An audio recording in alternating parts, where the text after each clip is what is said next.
A friend of mine, he was telling me about mill relining. You take a plate off the wall and you put a new one on, and that's it. Yeah, it's a little more complicated than that. There's a lot of heat in there. 100 degrees Fahrenheit to 170 degrees Fahrenheit. You've got toxic gases in there.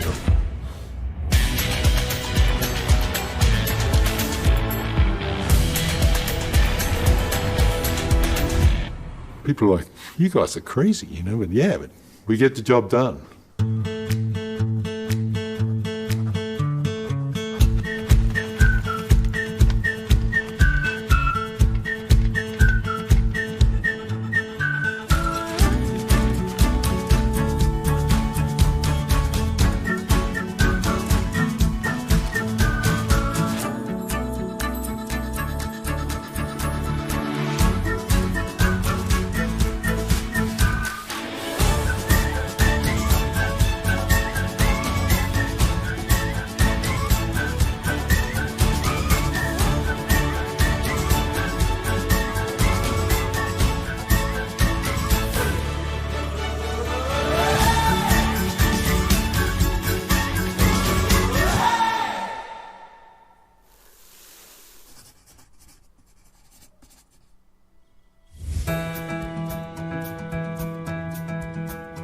With Caltech, I wanted to build a company that is safe and efficient with a focus on getting the job done. What is it? But more than that it's got a mindset of can do. We're on the mountain range on the west side of the Salt Lake Valley. If you can look behind me, you'll see the Salt Lake Valley all the way across to the other mountains. In the foreground here, we've got the open pit copper mine. Copper, it's very important. Copper is an excellent conductor of electricity, and because it is so broadly used for this purpose, so many industries use copper. Houses, for example, uses over 400 pounds of copper. Everything electrical, air conditioning, heaters, computers, phones, planes, boats, trains, ships, rockets. The global production of copper in 2017 was about 20 million tonnes. That's a lot of copper. So here's a good example of a open pit copper mine. And then from there it gets on the dump trucks and then it's fed into the grinding mills, which is in this yellow building here. So these particular cylinders, these mills as they're called, they're located all over the world. Because it's filled with steel balls, which are approximately 5 or 6 inches in diameter. There's probably 200 tonne of those. So as it turns, these steel balls, they come down and actually crush the rock, make it into smaller pieces. So this large cylinder here, these are the components that are on the inside of it. Each one of those components weighs 8,000 pounds. And there's approximately 400 of them in total on the inside of this cylinder.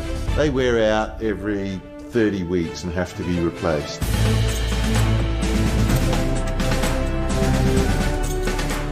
So that's what relining's all about. We take a very simplistic task, one that is inherently dangerous, inherently difficult.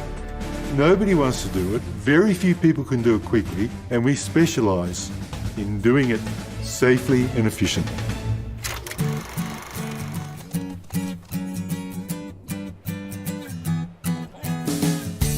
I was raised in Australia, in the southwest of Australia, which is far from anywhere as you can get.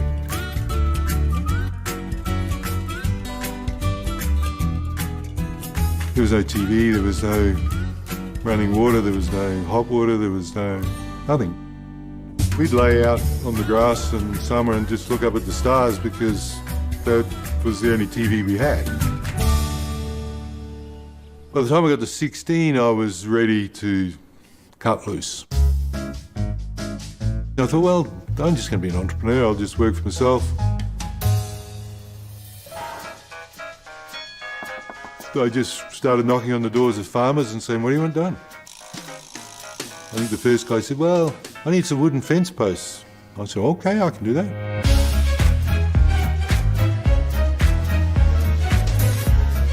And when I finished that contract, I went to the next farm and said, what do you want done?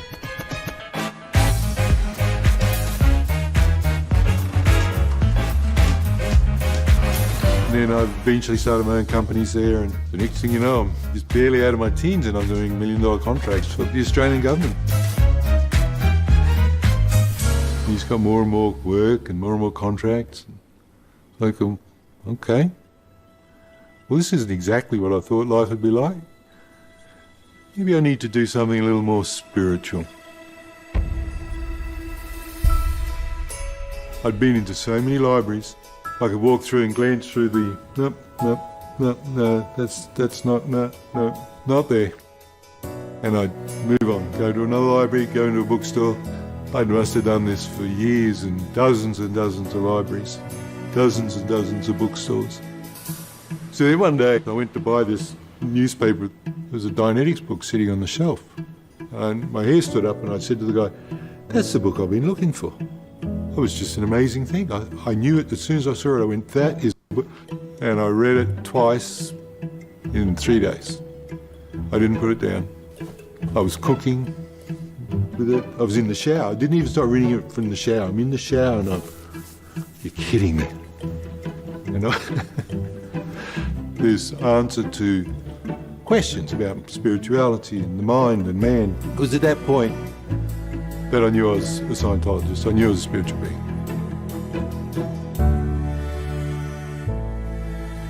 And then a friend of quite some time turned up. He said, Greg, I'm doing this business called relining mills, and I think you should come and have a look at it. I could see potential. I could see that there was a fledgling industry about to happen. So we were creating an industry that wasn't there yet.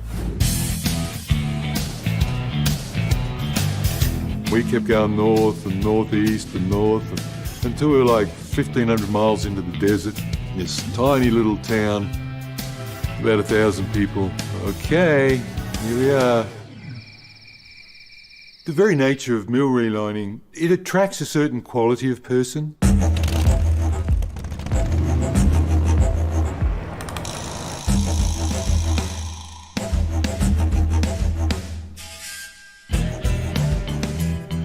And it repels most. It's difficult, you're under extreme pressure, it's dangerous. You're dealing with pieces that are 2-ton, 3-ton, 5-ton, 8-ton pieces, so fatalities happen.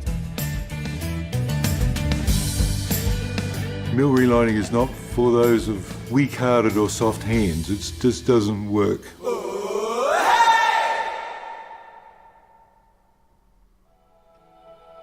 We're all looking for it.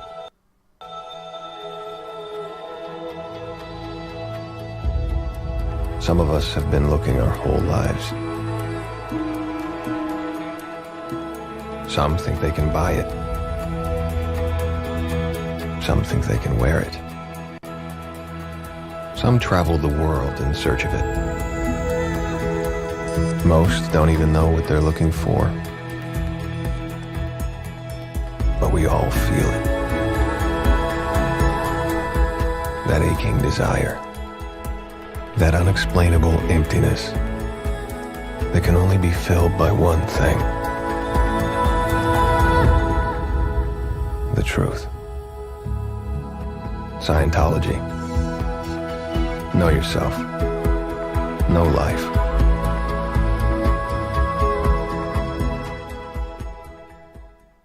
Scientology Network presents L. Ron Hubbard in his own voice, an exclusive 3-part documentary series.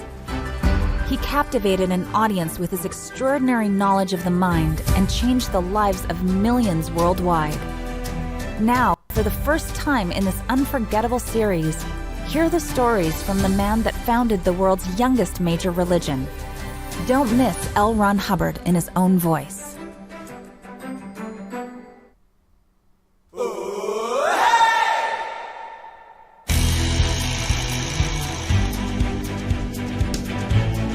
You'd be hard put to find work harder than relining mills.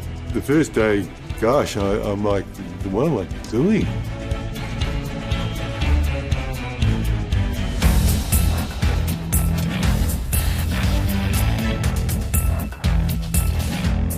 There was no safety training, there was no watch out for this, and there's a lot of ways you can get hurt. These here are the pneumatic hoses, or some of the pneumatic hoses that we use. They drive pneumatic tools, and then if you follow me around this way, this here is one of our impact wrenches. Typical kind of impact wrench. It's got a 1.5 inch square drive on it. We hook one of those hoses onto it and run pneumatic air through it.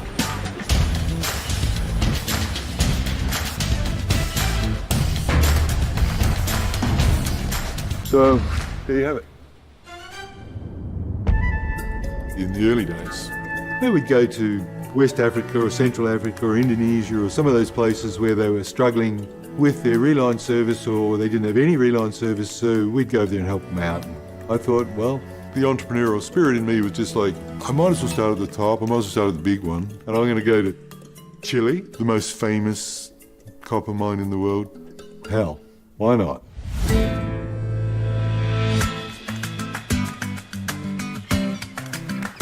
And this was before the days of cell phones. So I get out the yellow pages. Remember those? I called up and I just kind of blurted it out. I can help you with your mill relines. And the guy said, hang on a moment. So I'm sitting there and 5 minutes go by, 10 minutes go by. Hello? I should just hang up. 20 minutes go by. And then all of a sudden this guy comes back and he says, you there? And I said, yes. And this guy turned up at the restaurant and he said, our guys are taking about 160 hours and we think it could be done in less. What do you think it could be done in? And I said, well, I think we could do it in 60 hours.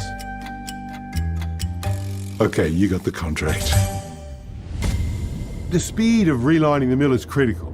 Every time they shut that mill down, it's like, okay, no more copper coming out the back end. This particular mine there, Escondida, in Chile, was famous for its output and production. Everything about it was hard. It was cold, you're working at 10,000, 11,000 feet. Very hard to breathe. No oxygen. It's 150, 160 degrees inside that mill. And so it becomes a real test of moral fortitude or something. It's like, well, I'm not giving up.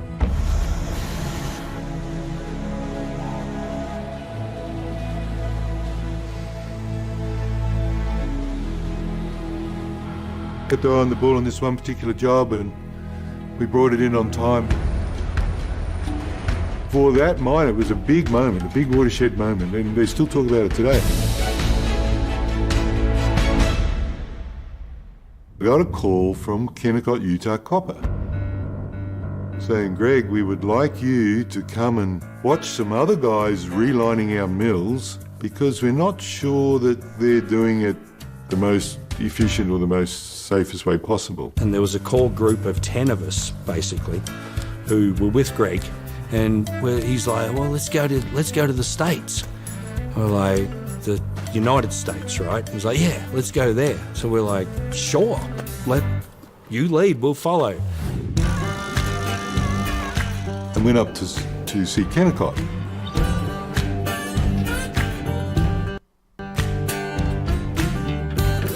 I stayed there and watched these guys reline this mill for 3 days. And then I looked at their times and they were really quite substandard. We would have had a different methodology, different tooling. And instead of taking, say, 110 hours, we would have done it in 60 or 70. So that got their interest. And one of the senior guys over at Kennecott said, okay, we're interested, we want to give you one reline to see if you can perform.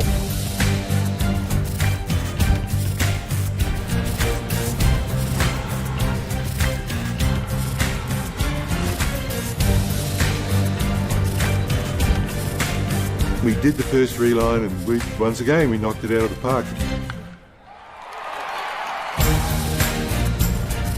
And the mine was like staggered, you know, they were gone wide-eyed and they're going, wow, this is amazing. They were just scrambling to get us on contract, a long-term contract at that point. And we thought, well, maybe we should look at getting some houses and set up office. Salt Lake City is the best mining town we could find. Why go live in a mining town in the middle of nowhere when you can live in this beautiful city, Salt Lake City? Yeah, so we moved here in 2003, set up operations and started developing on from there. Rented 4 apartments and we lived or started our life here in America. At that point we had 2 credit cards and nothing else. So we went out and bought a second-hand car and put a few tools in the back of it and we started our business. We used to do the tool preparation in my garage at my house. You know, there was no shop. We didn't have that stuff yet. You know, so we did what we had to do to get ready for the next one. It was at that point I found that I was working 20 hours a day. I was doing everything from relining to invoicing to writing reports. I couldn't sustain that. I remembered doing a study course one time on the organising board, like over on Hubbard. So I got all our guys together and we all went down to the workshop and I got this big whiteboard out and I said, okay guys, we're going to do an organising board. So, you know, I drafted up this board. Said, okay, Todd, you're in charge of this division, and Graham, you're in charge of that division, kind of thing. And Steve, you're complaining about the vehicles. Good, you can be in charge of vehicles. What about me? Well, I tell you what, we'll fit you in somewhere. So everybody took a post on this organising board, and it just had a life of its own. It just took off.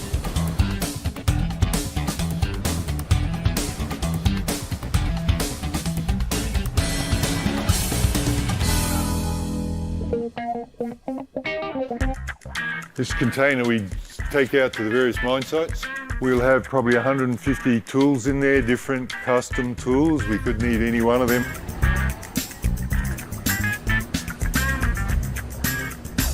You know, I had this epiphany that, wow, we need to write detailed training programs on everything we do, like everything.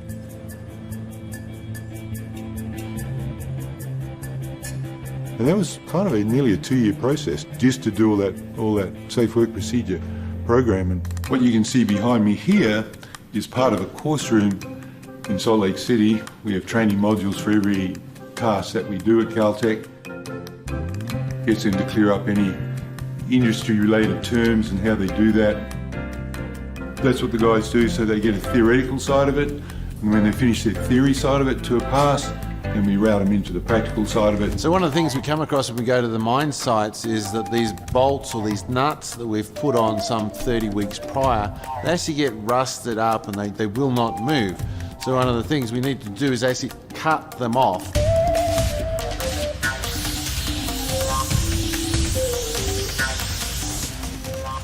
Good job, Magoo. Those very same programs, like 15 years later, 20 years later, we're still adding to it. And that's how Caltech grows and expands and continues with the same quality as we continue with that same training process. It's shiny cars, wistful eyes, and roast beef for dinner. It's questions and answers and I don't knows. It's finding true love and losing it and finding it all over again. It's music and sensation and touchdowns and chocolate. It's spirituality and inspiration and money and traffic jams. It's disaster and heroism and paperclips and knowing when to breathe. It's flirting and tasting and curiosity.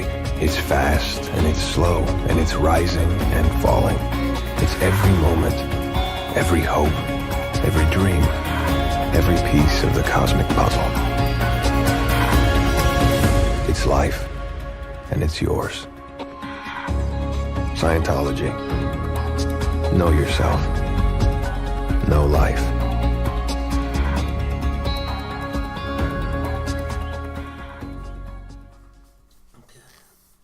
Everything that has ever changed the world always started with one person.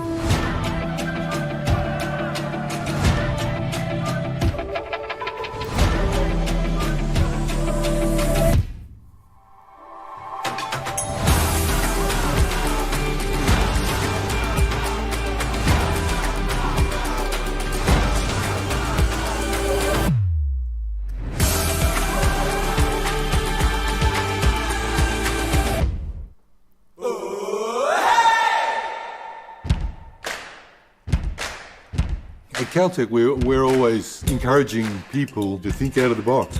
So what's really exciting here is we have developed our own camera system that goes in the grinding mills. And these are 2 cameras, probably over 1,000 pound each. It's a whole camera system to go in such a harsh environment. These are pretty special cameras. You get so much detail that you didn't know was occurring from this camera that it was quite useful to the end user. It's a really nice, sexy piece of tech, you know. It allows a view inside the grinding mill, and what that does for the end user is they don't have to shut their mills down.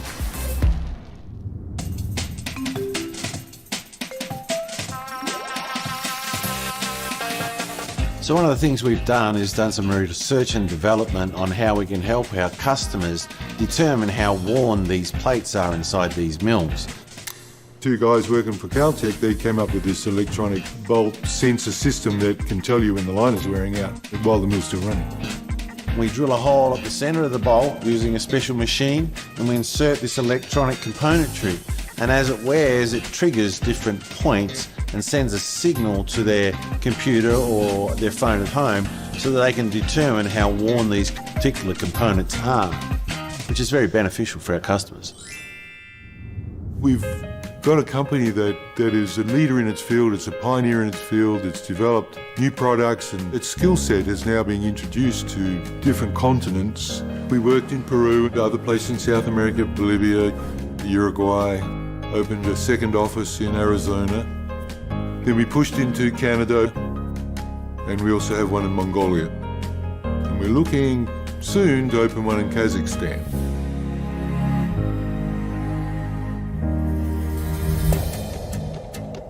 As mining evolved, and it's still evolving, the importance of relining those mills has become more and more important.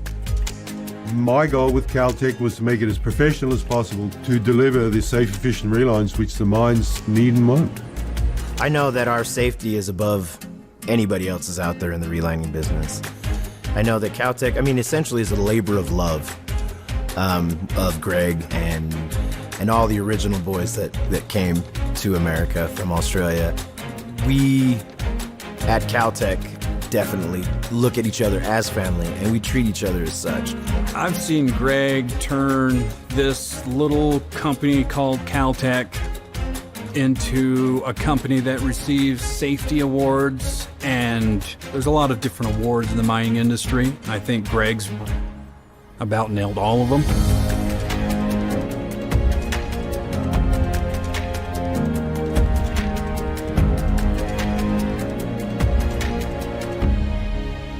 It's quite something that I'm proud of, and not just that I've been involved in it, but that all our guys have been involved in it. They've embraced it and gone through the trials and tribulations.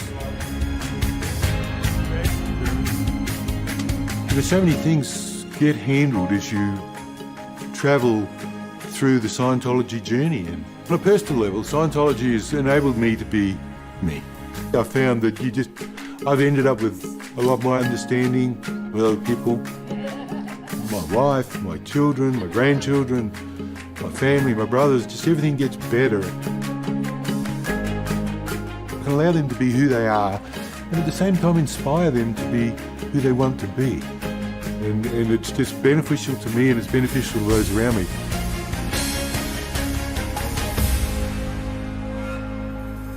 I'm Greg. I'm an entrepreneur, a stargazer, a cowboy, and I'm definitely a Scientologist.